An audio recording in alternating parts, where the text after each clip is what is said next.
walay sayo kung mga bisyon kita.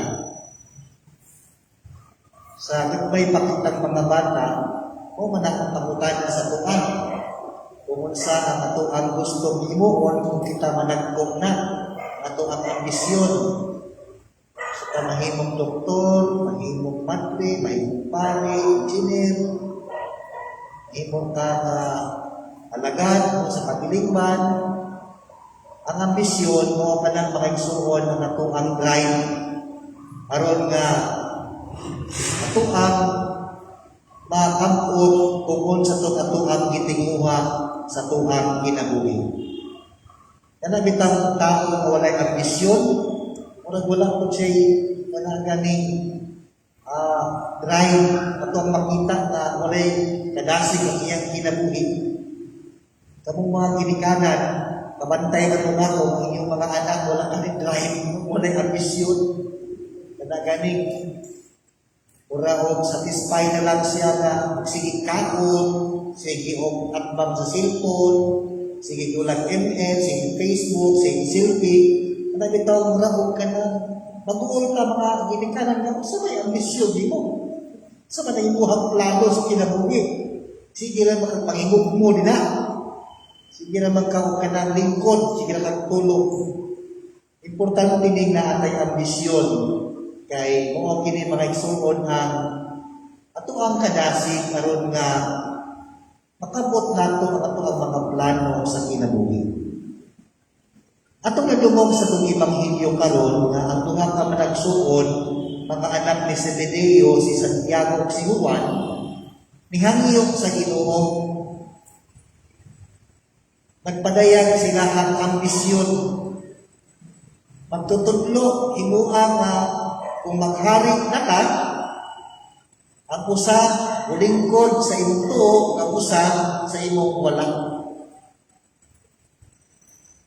Kanang sa tuang kapanahunan, mga isuon, na binakitang mga hamtong kung makadungog kayo tag-ambisyon, mula nga anay negatibo nga konotasyon. Ingon tangang ka-ambisyoso po dito kanan. Maragdaan siya ilangin ng pagsabong. Siguro mo po din na ito ang makita ng ining duha ka mga tinunan sa Ginoo, si Santiago at si Juan. Nang ambisyon sila nga mulingkod sa tuo, ang usa, o kagusa sa wala. Mahimo sila nga ining dunay gahom o otoridad kung si Kristo maghari na. Atong hinumduman mga kaigsuunan na muna kini ang katulong higayon nga gipanagda sa Ginoo ang iyahang kamatayon ug pagpasakit sa krus. Hangtod karon wa pa sila kasabot kung unsa ang kingharian ang nagiingon sa tuang Ginoong Hesukristo.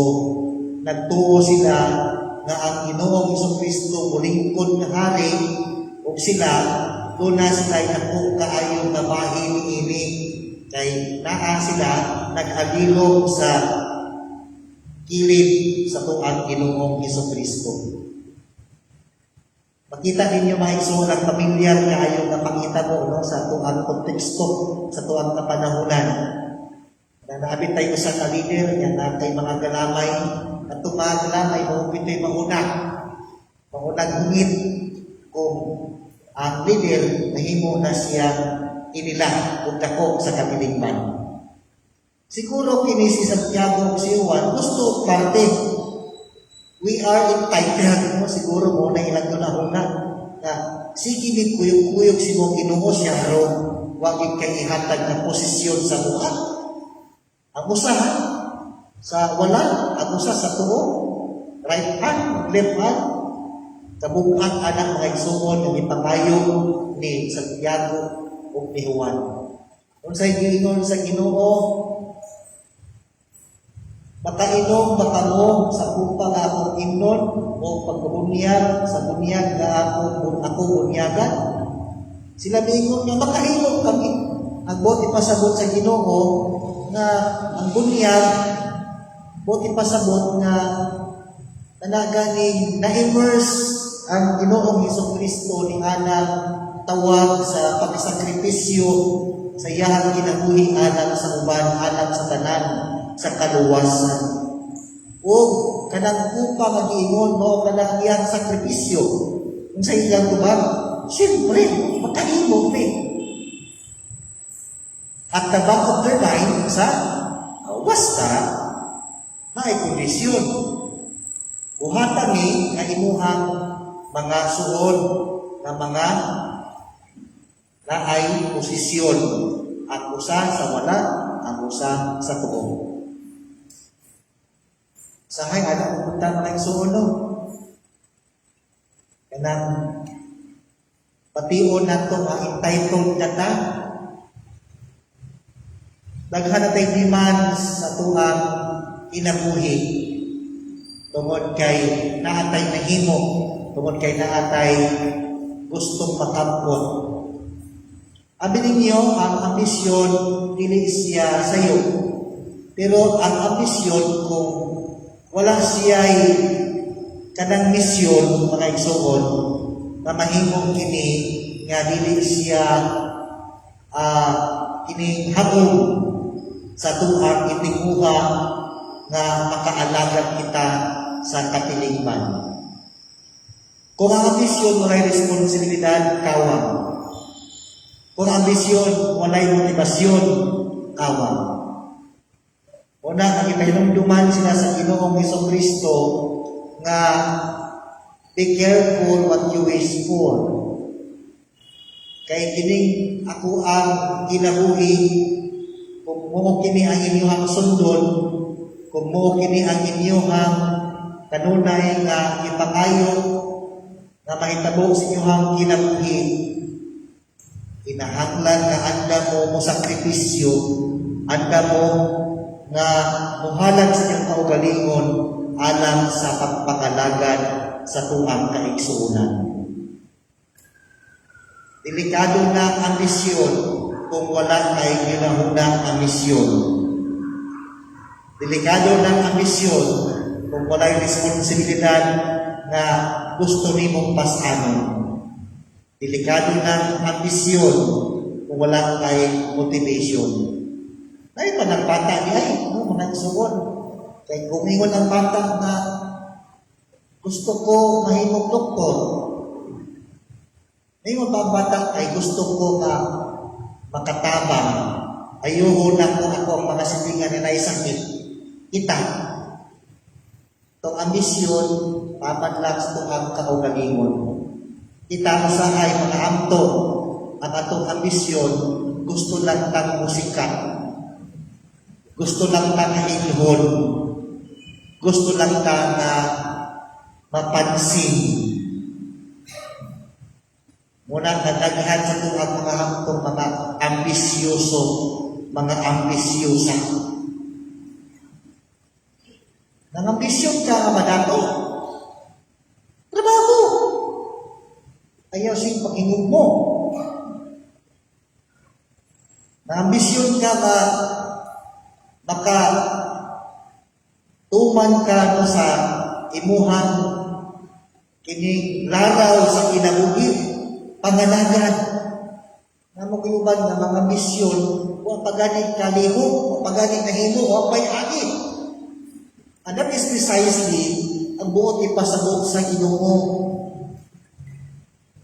nga agi sa lihok sa alagad sa magpapili, mandiay ka, karon makapakita. Magpapili, mandiay ka, niya, huwag kay agi. Diba, asahay ko na itong kasagaran nga argumento kung nakita nato nga ang sa katao ambisyoso, ambisyosa. Niya mga kaigsuunan. Kining ako ang mga ambisyon mo kung ni usahay ang makapukan sa tuang kaugalingon. Tungod kay sobra na itong kaambisyoso, sobra kaambisyosa, dili na kita makakita sa panginahanglan sa uban. Ang atuan ang gusto, bahala mo din ha, maglisod mo, pagpain mo. Basta kay ako na ako'y ambisyon. Bahala mo diha ang mga anak. Basta kay ako na ako'y nakuha para na ako. Bahala mo diha sinikan. Bahala mo diha mga higala. Basta kay ako sikat. Basta kay ako na abot na ako ang ambisyon sa kinabuhi. Bahala mga utang ko. Basta kay ako nakapost sa Facebook nga nag-celebrate ko with Hitchon karon panahon sa pandemic. Di ba? Usahay mo na igsuon di nakamantay nga kining ato ang ambisyon kanunay yung lakit ni ini ang responsibilidad o ang ato ang misyon alang sa ato ang kaigsuunan lagna sa mga nagkinahanglan. Si Jesus nagpahinumdom ni ining duha ka tinud-an si Santiago o si Juan nga una sa tanan kung gusto kang dako mahimong dako, unaha og pagpaubos, unaha og alagad ang imuhang kaigsuunan. Unaha ang uban, ayaw unaha ang imong kaugalingon. Because once na mauna ang imong kaugalingon, mo ka na ang ambisyon na walay misyon. Sa laktod ng pagkasulti, ambisyoso na ka. Ambisyosa na ka. Sa laktod ng pagkasulti, mga igsuon, nasubrahan na kung ka pagkakarbuso, nasubrahan na kung ka pagkakarbusa. Nasubrahan na kung pasikat. Hindi man kasikat ni ay. Di kansawan na kasinuhang mga kauban.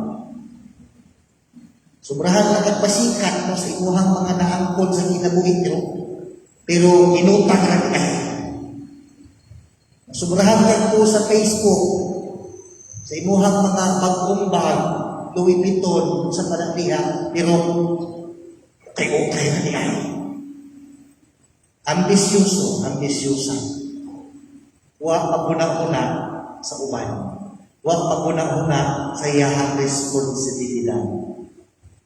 Unaha o alagad ang imong kaigsuunan. Unaha o pagpaubos. Huwag mao ka na ang ambisyon na naay misyon. Tinaod paunta. Kalihog nga manindog, ito ang kalong ipadayat, ang atuang pagtuo kitang tanan,